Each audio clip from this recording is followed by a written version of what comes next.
बांझ जिठानी। अमिता और सुनीता आपस में देवरानी जिठानी होती हैं। शादी के कई साल बाद भी अमिता को कोई औलाद नहीं होती, लेकिन शादी के 1 साल में ही देवरानी सुनीता को एक प्यारा सा बेटा होता है। अरे सुनीता, तू तो सीधी है। क्या सारा दिन अपने बच्चे को उस अमिता की गोद में डाली रहती है? देखती नहीं, खुद का बच्चा तो है नहीं।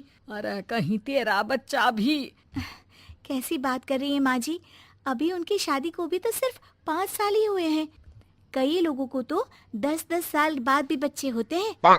सास को सुनीता की बात अच्छी नहीं लगती। वो अमिता के पास जाती है।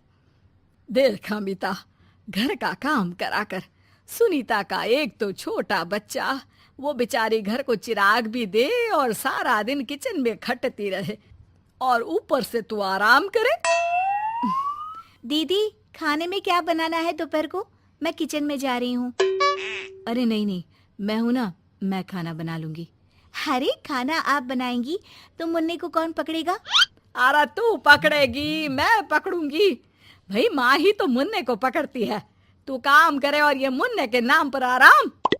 अरे नहीं नहीं माँ जी, मैं माँ हूँ माना, लेकिन अमिता दीदी का प्यार भी कम नहीं है। सारा दिन भी नहीं खिलाएंगी तो रात को नींद नहीं आएंगी इन्हें। अरे तो दूसरे की औलाद तो दूसरे की होती है ना। ला अमिता, मुन्ने को मुझे दे दे। लेकिन जैसे ही मुन्ने को सास गोद में लेना चाहती है, वो उनके पास जाने से इनकार कर देता है। अरे काला जादू कर दिया है इसने। बच्चा किसी के पास आ ही नहीं रहा है भाई। माँ, इसे काला जादू नहीं, प्यार कहते हैं, जो दीदी मुन्ने से करती हैं। अरे हाँ हाँ, हम तो दुश्मन है ना इसके, जो ये हमारे पास नहीं आ रहा है। अरे सगी दादी हूँ मैं, पूरी की पूरी कोठी इसी के नाम कर जाऊंगी।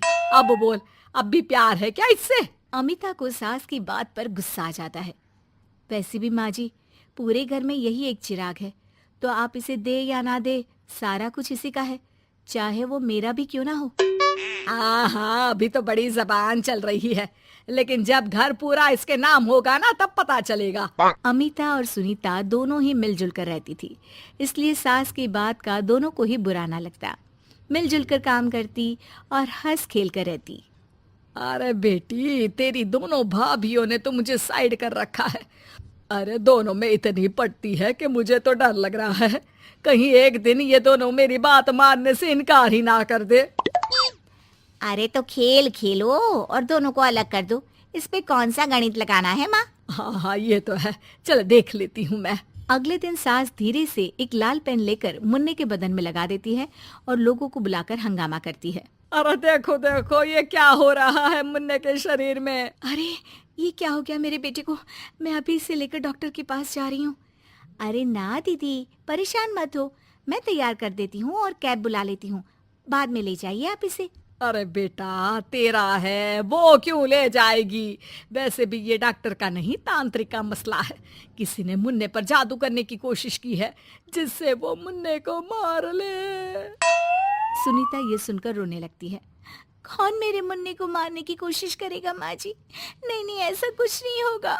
सास अमिता की तरफ देखकर कहती है। अरे वही जिसकी खुद की औलाद ना हो। कैसी बात कर रही हैं माँ जी आप? मैं क्यों मारूंगी अपने ही बच्चे को? वो तो मेरे बेटे जैसा है।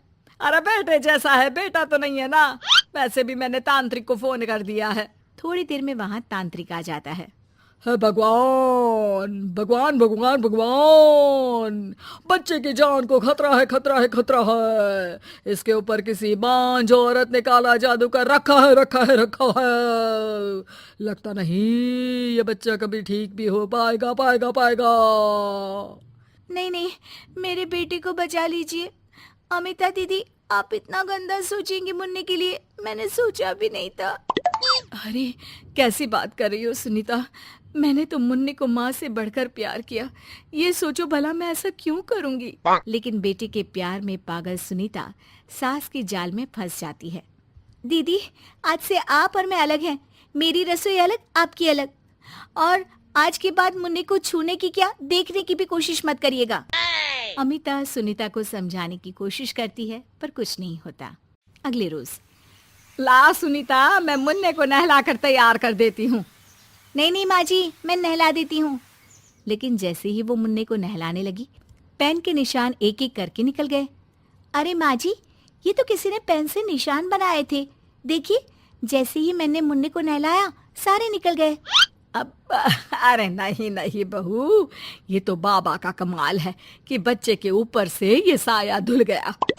लेकिन ये क्या माँ जी, मुन्ना तो रोया ही जा रहा है, न खा रहा है न दूध पी रहा है, बस चाची चाची कर रहा है। अरे इतनी जल्दी उसका भूत नहीं उतरेगा इसके सर से, मार मार कर खिला।